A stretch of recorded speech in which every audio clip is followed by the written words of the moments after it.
जोरात टाळ्या वाजवा रे, एकदम छान.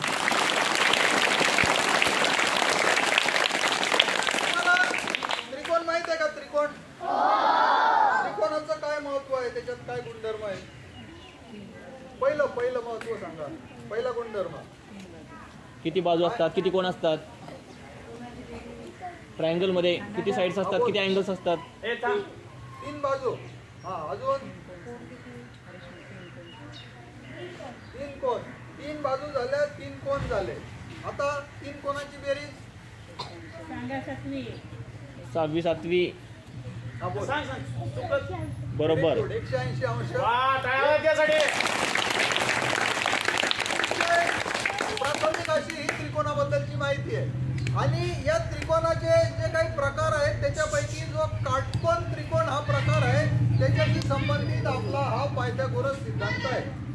तुम्हाला आता जरी माहीत नसेल तरी तो पुढे तुम्हाला शिक्षक शिकवणार आहेत किंवा त्याच्या पुढे तुम्हाला तो शिकावा लागणार आहे.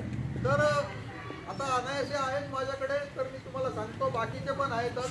तर या काटकोन त्रिकोणामध्ये अ वर्ग अधिक ब वर्ग बरोबर क वर्ग, म्हणजे पायाचा वर्ग अधिक उंचीचा वर्ग बरोबर कर्णाचा वर्ग, असं त्याचं सूत्र आहे. पायथागोरसचा सिद्धांत आहे.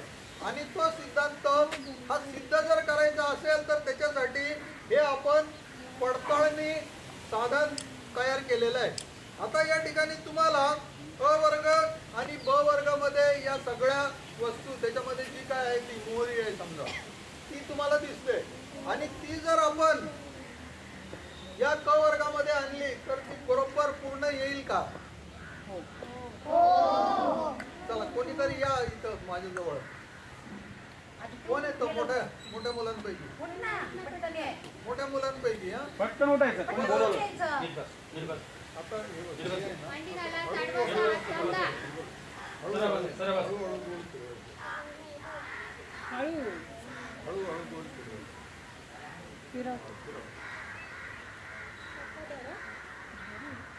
खूपच छान आहे ना. आपल्या शालेय जीवनात आपण कधीच असं बघितलं नाही. चित्रपटाने गणित सॉल्व करणे. ऍक्च्युअल कन्सेप्ट काय?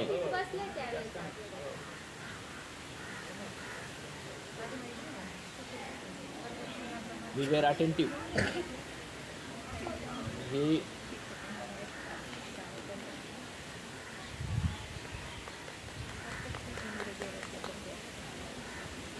झालं बरोबर. खूप छान. टाळ्या वाजवा.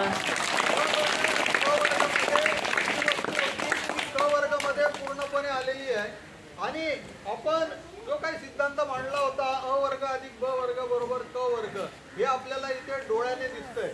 दिसतं तुम्हाला?